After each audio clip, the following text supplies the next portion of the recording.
میں نے اسٹیبلشمنٹ سے راستہ نکالنے کی کوئی درخواست نہیں کی تھی. ہماری پارٹی کے کسی شخص نے کہا ہو تو میں نہیں جانتا. وزیر اعظم عمران خان کا نجی ٹی وی کو انٹرویو. بولے جو ملک کے حالات ہو گئے ہیں جلد الیکشن کے علاوہ کوئی راستہ نہیں. کل بہت بڑا سرپرائز ہوگا. تمام ارکان اسمبلی کو پارلیمنٹ کے اجلاس میں بلا لیا ہے. وزیر اعظم کا اپنے ارکان سے استعفے لینے پر غور. حکومتی ذرائع کا بتانا ہے کہ عمران خان کل اجلاس میں استعفوں کا اعلان کر سکتے ہیں. صورتحال یکسر بدل جائے گی. شہباز شریف وزیر اعظم نہیں بن سکیں گے. فوری الیکشن کرانا ہوں گے. وزیر اعظم نے ملک بھر میں احتجاج کی کال دے دی. کہتے ہیں پاکستان ایک فیصلہ کن موڑ پر کھڑا ہے. نوجوان سڑکوں پر نکلیں اور پرامن احتجاج کریں. آج رات لیگل ایکشن سے متعلق فیصلہ ہوگا. غداری کرنے والوں کے خلاف مقدمات درج کریں گے. وزیر اعظم کا پارٹی ارکان کو عشائیہ. ذرائع کا بتانا ہے عشائیے میں 140 ارکان شریک ہوئے.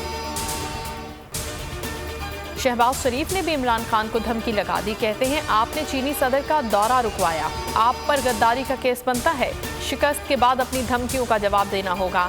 عمران خان آئین و قانون کے خلاف راستہ اپنا رہے ہیں. ہماری عدم اعتماد پر حکمت عملی کل کامیابی سے ہمکنار ہوگی. تمام ادارے قانون اور آئین کی پاسداری کرتے ہوئے اقدامات اٹھائیں. اطلاع ملی ہے ہارا ہوا شخص بے امنی اور تصادم چاہتا ہے. عمران خان کو اپنی شکست تسلیم کرنی چاہیے. تحریک عدم اعتماد پر ووٹنگ پرامن ہونی چاہیے. بلاول بھٹو کا مطالبہ. بولے ہماری سحری نئے پاکستان اور افطاری پرانے پاکستان میں ہوگی. رمضان میں شیطان بند ہو جاتا ہے. کل بنی گالہ کا شیطان بند کر دیں گے. عمران خان وزیر اعظم رہیں گے یا نہیں فیصلہ کل ہوگا. حکومت نے حکمت عملی تبدیل کر لی. وزیر اعظم اور تحریک انصاف کے ایم این ایز کل قومی اسمبلی کے اجلاس میں شریک ہوں گے. اجلاس صبح 11:30 بجے ہوگا. اٹارنی جنرل نے وزیر اعظم کو مشورہ دیا کہ تحریک عدم اعتماد مزید نہیں ٹالی جا سکتی. کوئی بھی غیر آئینی غیر قانونی اقدام نہ کیا جائے. ریڈ زون میں دفعہ 144 نافذ کر دی گئی.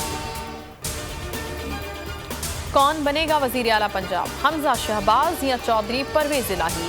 کاغذات نامزدگی جمع. انتخاب کل ہوگا. اجلاس کل صبح 11:30 بجے طلب. عثمان بزدار کی آمد پر ایوان میں الوداع الوداع کے نعرے. جہانگیر ترین گروپ نے حمزہ شہباز کی حمایت کا باضابطہ اعلان کر دیا.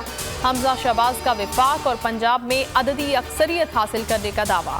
پرویز الہی نے ترین گروپ کے 3 ارکان توڑ لیے. چینا گروپ کی حمایت بھی حاصل کر لی. پاکستان میں رمضان کا چاند نظر آ گیا. کل پہلا روزہ ہوگا. مرکزی رویت ہلال کمیٹی نے اعلان کر دیا. کمیٹی کا اجلاس پشاور میں ہوا.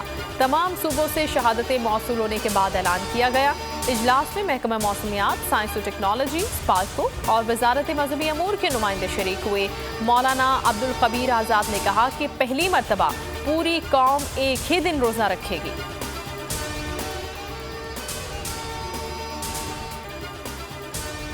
پاکستان نے 20 سال کے بعد آسٹریلیا کے خلاف ون ڈے سیریز جیت لی. تیسرے ون ڈے میں مہمان ٹیم کو 9 وکٹوں سے ہرا دیا. کینگروز نے پہلے کھیلتے ہوئے 210 رنز بنائے. قومی ٹیم نے 37ویں اوور میں ہدف مکمل کر لیا. بابر اعظم نے 105 اور انعام الحق نے 98 رنز بنائے. ہے ہر طرف نور الہی. برداشت سے ہوگی کردار کی پیمائش. دسترخوان پر ذائقے کے تڑکے لگیں گے کیونکہ دنیا بول ہے. رمضان اسپیشل. اور دین و دنیا کی رہنمائی عالم دین کے ساتھ مایا ناز شیف کے منفرد اور لذیذ پکوان. سیاست کی اونچ نیچ، معیشت کی پرواز، جگمگاتے ستاروں اور کھلاڑیوں کو شاباش. خصوصی رمضان نشریات پورا ماہ رمضان شام 4 سے 6. دنیا بول ہے رمضان اسپیشل.